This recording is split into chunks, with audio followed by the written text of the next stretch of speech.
In this video, we'll break down what MCP or Model Context Protocol actually is in a simple and practical way. We'll see how it fits with protocols, interfaces, APIs and frameworks, and why it's becoming important for AI applications that need fresh, structured context. Along the way, we'll pause for a few quick quizzes so you can check your understanding. Let's start with the core idea. MCP is not a chatbot, not a model, and not a framework. It is a communication protocol. That means it acts like a shared rulebook that tells two software systems how to exchange information properly. What makes MCP special is its purpose. It is designed to help large language models receive structured context in a more consistent and useful way. So instead of treating context as random extra input, MCP gives it a clearer, standardized path. A protocol is simply a set of agreed rules for communication. One side sends data in a known format, and the other side knows how to read it. We already use protocols every day on the internet. Email uses protocols, websites use protocols, secure remote access uses protocols. The important thing is this: protocols are standards, not standalone apps.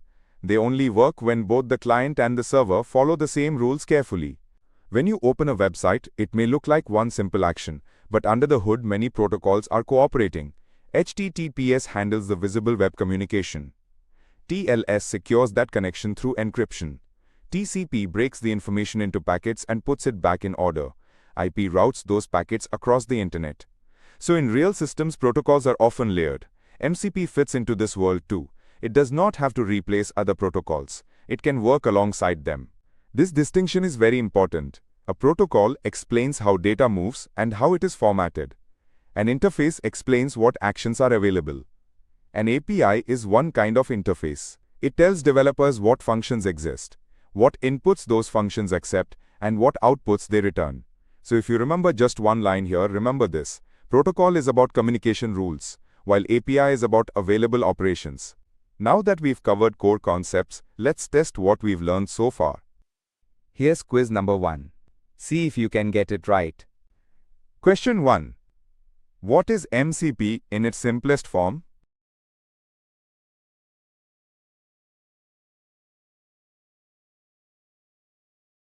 The correct answer is a communication protocol. The article defines MCP first and foremost as a communication protocol for structured context exchange. Question 2.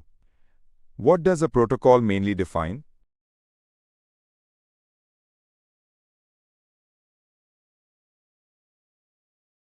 The correct answer is how software exchanges information. Protocols are rulebooks for communication, so both sides know how to send and interpret data. Question 3.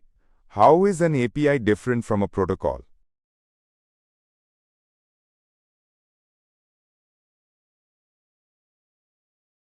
The correct answer is an API defines operations, while a protocol defines communication rules.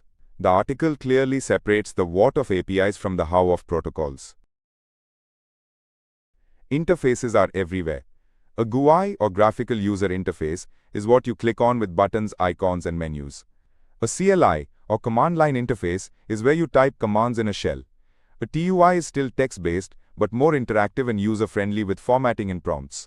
For MCP discussions, the most relevant interface is usually the API, because that is how software exposes useful operations to other software. An API on its own does not move data across a network. It only defines what can be done. To actually communicate, it needs a protocol such as HTTP and sometimes alternatives like WebSockets for real-time exchange. On top of that, APIs are designed using architectures. REST is the most common and is resource-focused. gRPC is more performance-oriented and often uses binary data. GraphQL focuses on shaping the returned data more flexibly. With MCP, REST is common, but it is not the only possibility. At some point, all this has to be implemented in real software. That is where frameworks come in. In Python, Uvicon can act as a high-performance server. FastAPI is commonly used to expose APIs over HTTP, often in a REST style. FastMCP is designed specifically to support MCP. This is a useful separation to remember. Frameworks help developers build systems, APIs expose operations, and protocols govern the communication itself. Now that we've covered interfaces and APIs, let's test what we've learned so far. Here's quiz number 2. See if you can get it right. Question 1. Which interface type is most relevant for MCP in this article?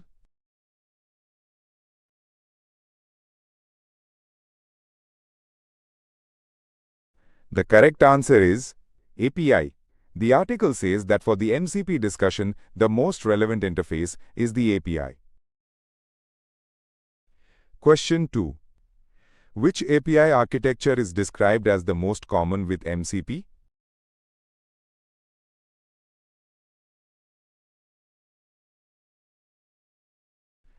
The correct answer is REST. REST is identified as by far the most common architecture used with MCP. Question 3. Which framework is specifically meant to support MCP in Python?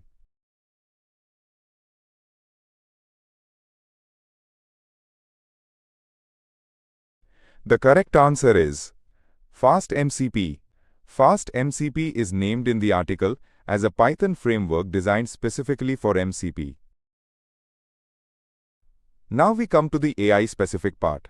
MCP is like HTTP, in the sense that it is also a protocol, but its job is much more focused. It helps provide structured, real-time context to an AI model. That context may come directly from documents, files, or databases, or indirectly through an API. MCP can still travel over HTTP because protocols can be stacked. The big difference is on the client side. Instead of a browser, the client is an LLM-enabled application that can consume and reason over that context.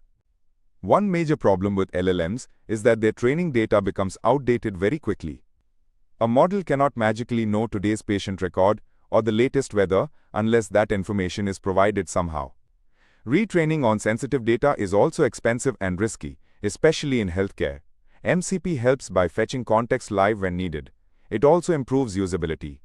Instead of making end users deal with API docs, endpoints, and authentication, the user can simply ask a natural language question, and the LLM can work out how to retrieve the right context through MCP.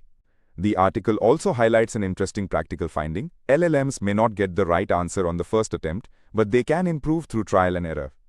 They refine queries, adjust requests, and move toward better results. This matters a lot in healthcare, where data standards like FHIR and HL7 are structured and accuracy matters. The final takeaway is balanced and important. MCP does not replace APIs, interfaces, or frameworks. It brings them together in a way that helps AI systems stay aware of changing, real-world context, without retraining every time the data changes. Now that we've covered why MCP matters, let's test what we've learned so far. Here's quiz number 3. See if you can get it right. Question 1. What kind of context does MCP aim to provide to AI models?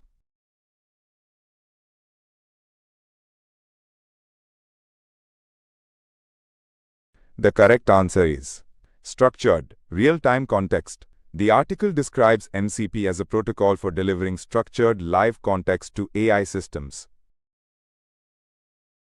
Question 2. Why is MCP better than relying only on model training data?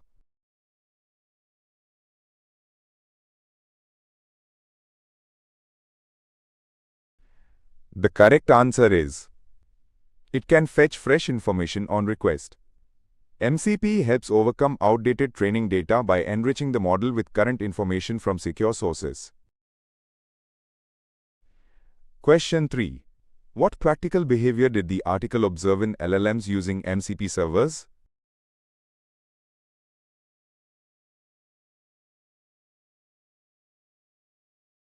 The correct answer is they improve through trial and error. The article notes that LLMs may not succeed immediately, but can refine requests iteratively and get better answers. That's the big picture of MCP. It's not magic, and it doesn't replace the rest of the software stack. But it solves a very real problem for modern AI: how to connect models with live, meaningful context. If you're exploring AI systems, especially in data-sensitive areas like healthcare, MCP is definitely a concept worth understanding properly.